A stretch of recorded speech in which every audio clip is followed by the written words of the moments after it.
a quem se dirige a apelação? A quem que a gente protocola? Com quem que a gente conversa na apelação? Primeiro para o juiz da corte. Isso. Então, ela se dirige ao juiz da corte. Está lá no artigo 1010. Não acredito, tá. 1010. Caput. A apelação interposta por petição dirigida ao juízo de primeiro grau. Então, isso está no caput do artigo 1010. Então, nós mandamos ela para o juízo de primeiro grau. Olha aqui para mim. A primeira parte, que é a peça de interposição. E a segunda parte é a peça das razões, lembra? Essa aqui é para o TJ, que é o ad quem. Quem faz o juízo de admissibilidade?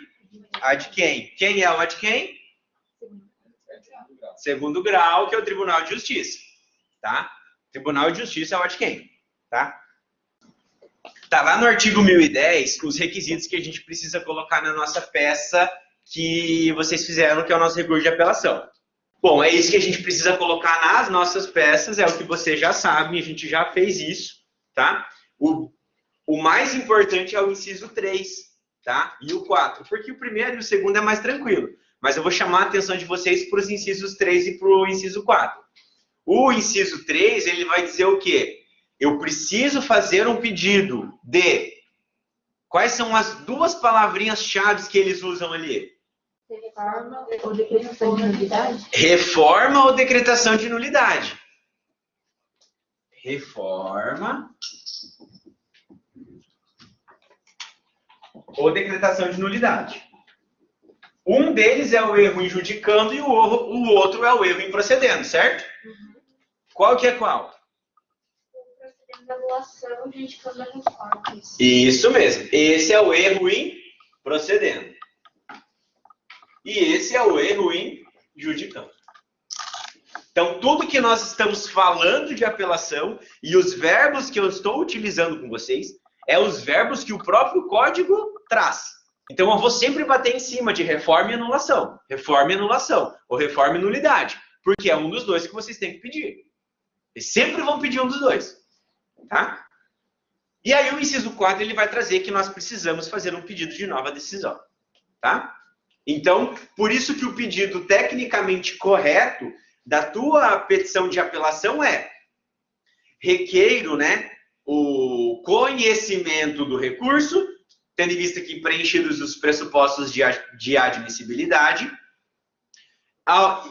e o seu provimento para reformar a sentença, digamos, declarando a inexistência da relação jurídica, que é o seu pedido de uma nova decisão.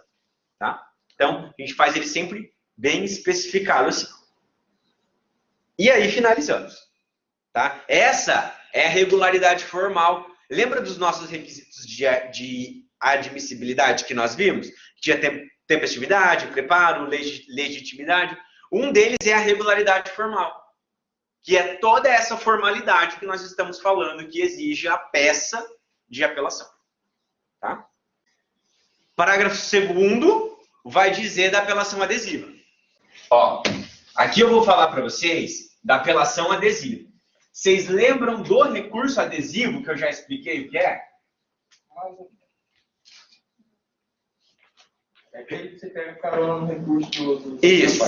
O recurso adesivo é aquele que você pega carona no recurso de outra parte. Tá? Se vocês voltarem um pouquinho nas folhas de vocês aí, acho não, é para a gente ter falado sobre ele. Tá? Recurso adesivo é aquele recurso que cola no outro. Então, você cola o teu recurso no recurso do outro.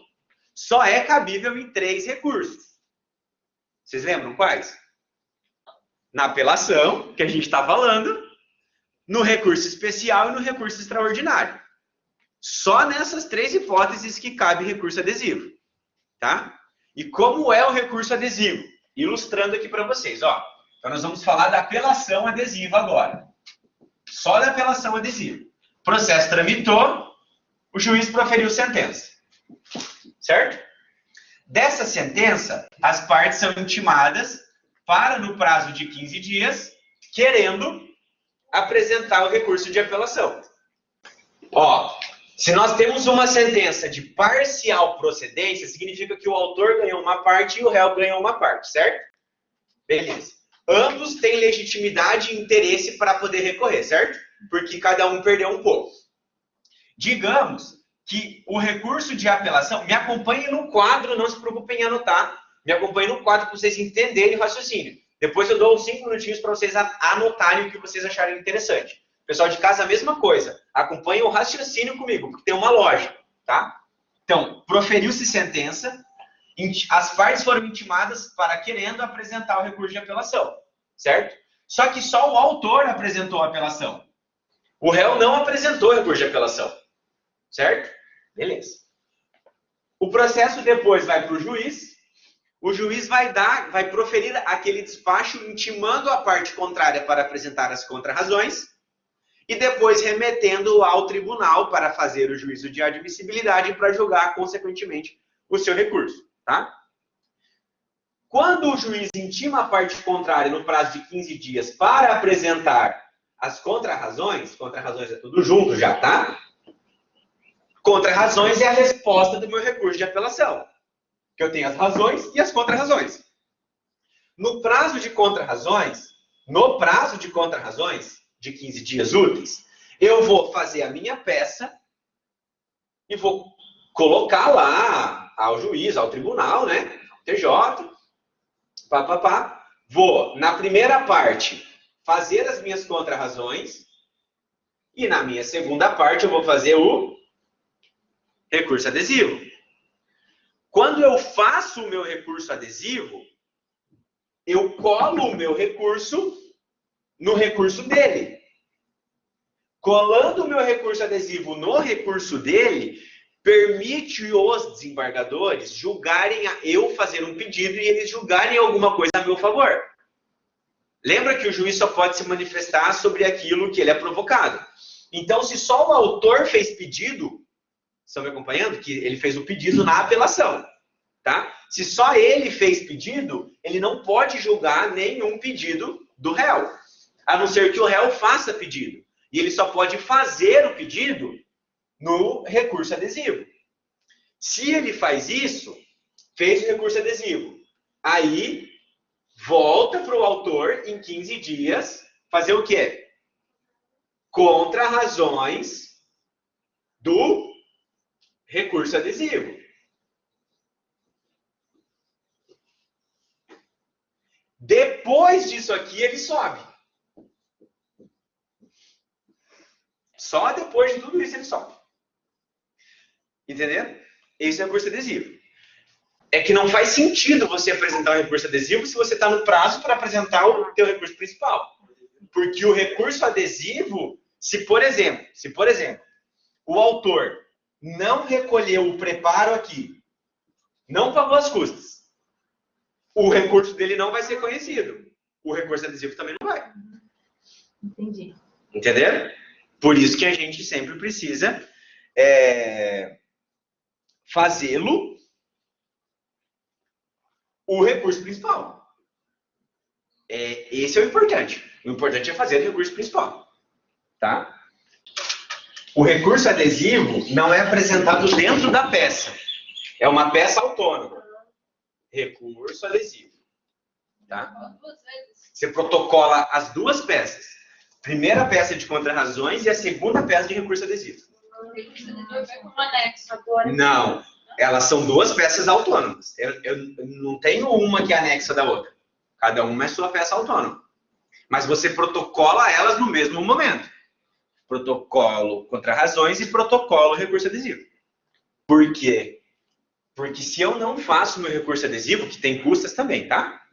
Se eu não faço meu recurso adesivo, eu não tenho nenhuma possibilidade de melhoria pelo segundo grau. Eu só posso perder. Certo? Porque o juiz só vai julgar o que a parte contrária pediu. Então, eu não vou ter benefício nenhum. O máximo que eu vou ter é manter do jeito que está. E se eu faço recurso adesivo, eu posso ter um ganho. Posso melhorar a minha situação. Por isso que ele é comum.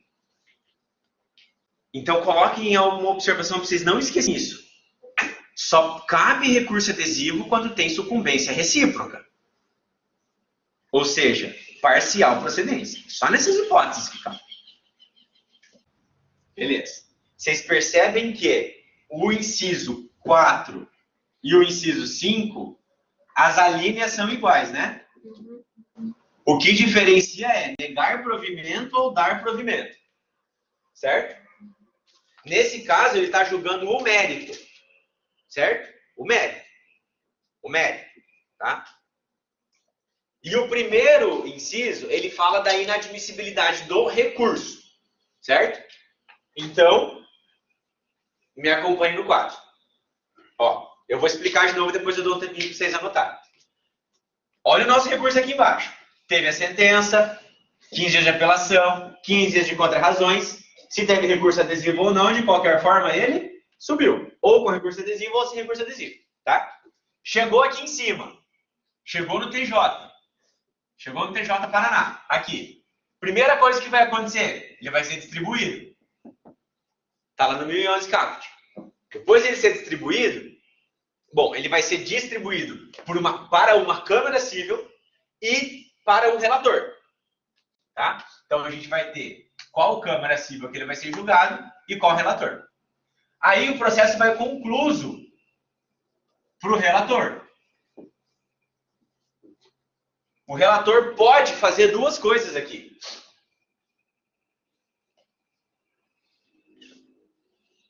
Não sei se vou colocar duas ou três. Três, vou colocar. Três coisas. Primeira coisa é não conhecer. O que significa isso? Não preenche os requisitos de admissibilidade. Ele pode fazer isso. Tá? Se ele conhecer...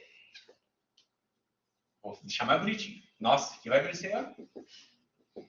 Ele pode não conhecer ou conhecer o recurso. Requisitos de admissibilidade que ele está analisando. Se ele conhece o recurso, aí ele tem duas opções.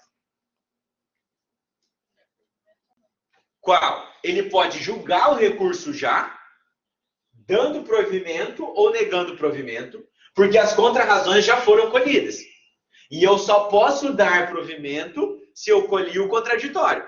Como o contraditório for colhido aqui embaixo, ele já vai chegar aqui em cima para mim pronto para que eu possa julgar. Certo? Então eu posso dar ou negar provimento.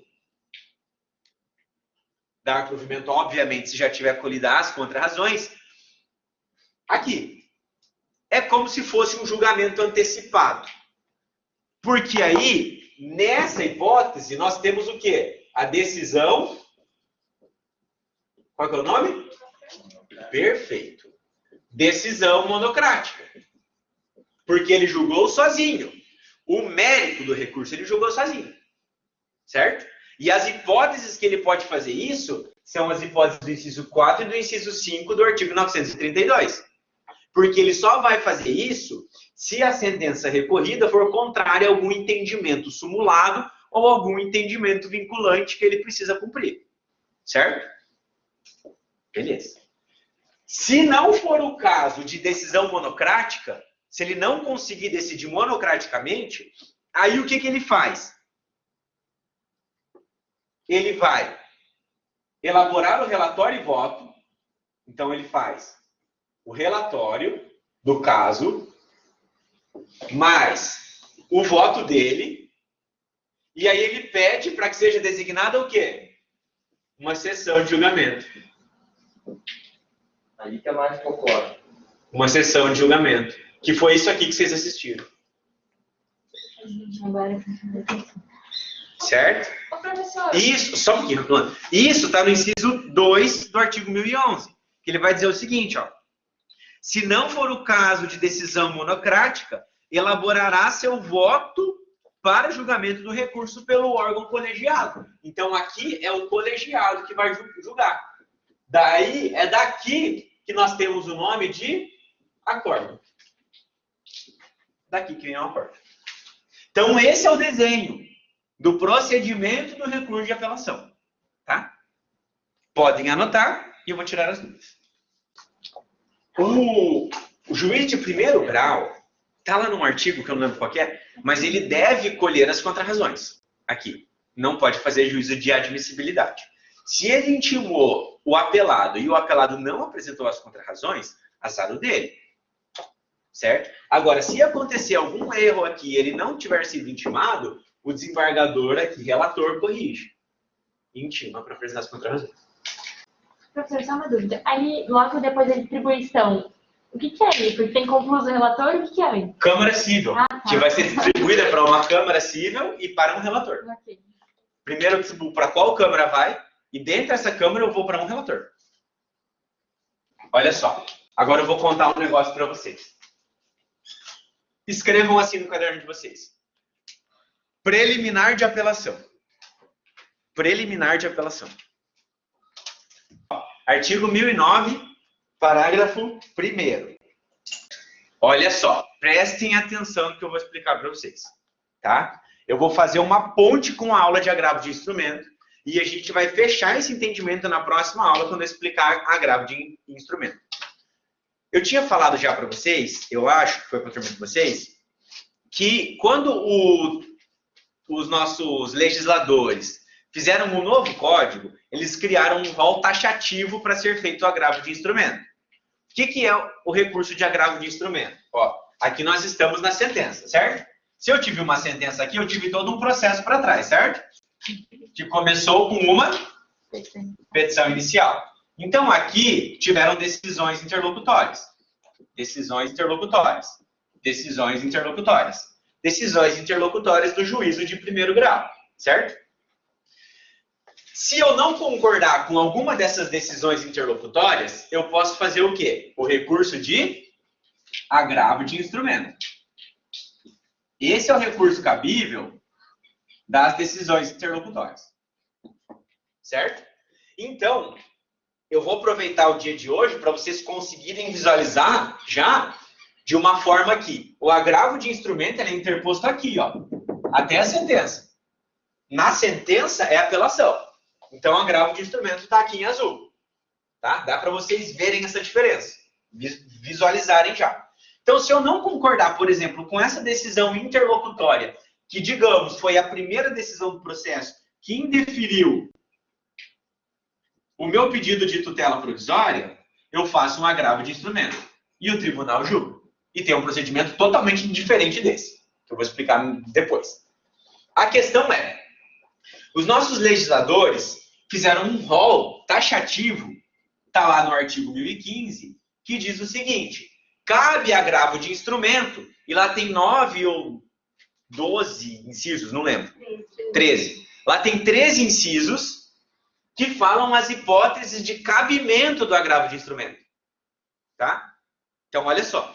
Pode ser que eu tenha alguma decisão interlocutória aqui no meio que não caiba o agravo de instrumento. Certo? Beleza. Qual é o momento adequado para eu recorrer dessas decisões que não cabem agravo de instrumento? Na preliminar de apelação. Então, quando eu for fazer o meu recurso de apelação, aqui, ó, meu recurso de apelação, o enunciado, aí vocês fizeram lá breve síntese, lembra? Breve síntese dos fatos. Antes de entrar no mérito, vocês vão colocar preliminar de apelação. Depois vem o mérito, que é as razões recursais. Ou lá na peça. Tá? Então, ó, na peça de razões, é ali que vocês colocam. Depois da breve síntese dos fatos e antes do mérito que vocês estão discutindo, que é propriamente o pedido de reforma ou de anulação.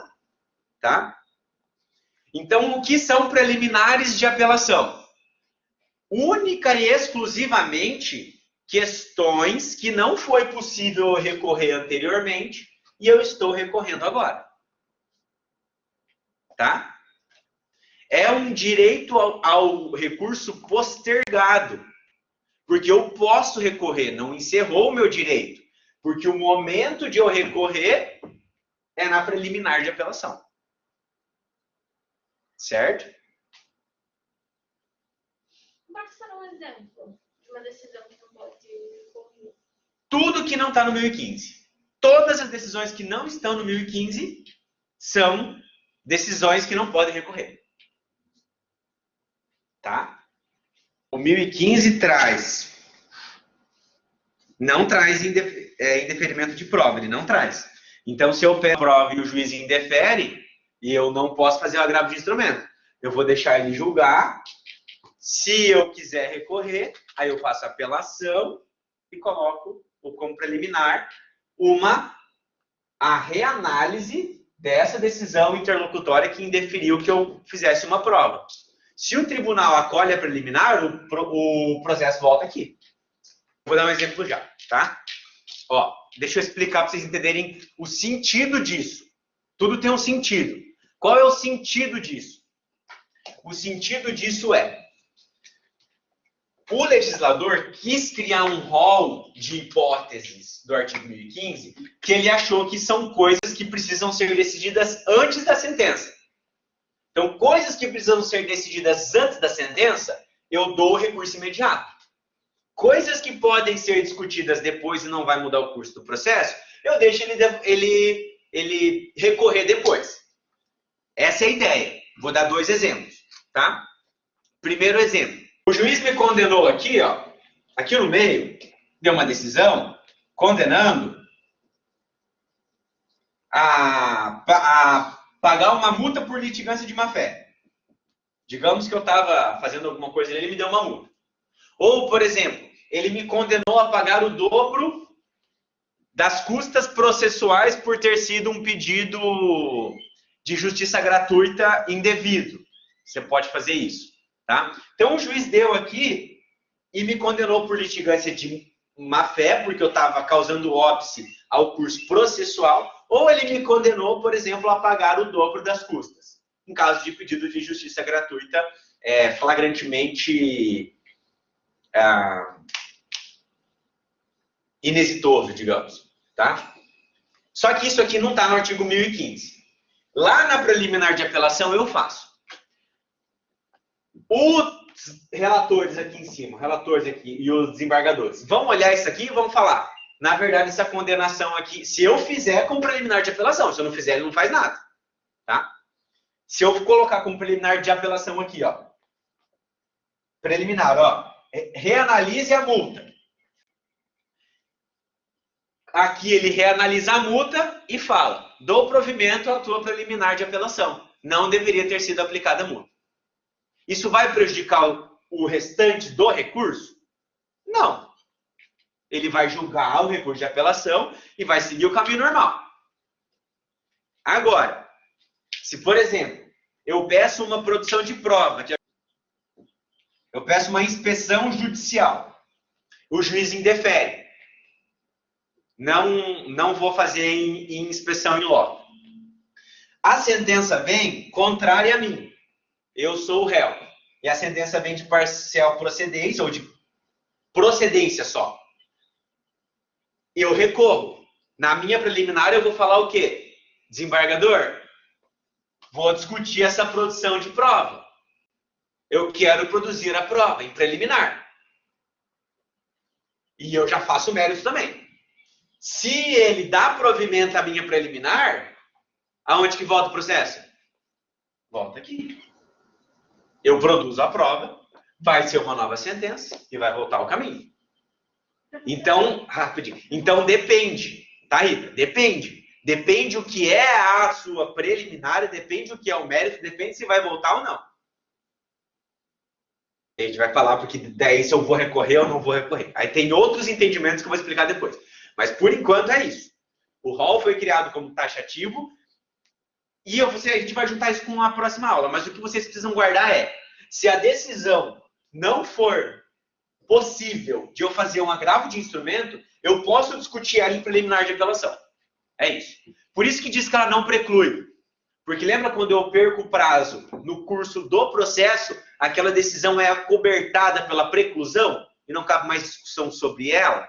Então, nesse caso, quando daquela decisão não cabe agravo de instrumento, ela não preclui. Por quê? Porque o momento para eu recorrer é na preliminar de apelação. Esse é o ponto. Tá? não preclui, porque é o momento de recorrer na preliminar de apelação.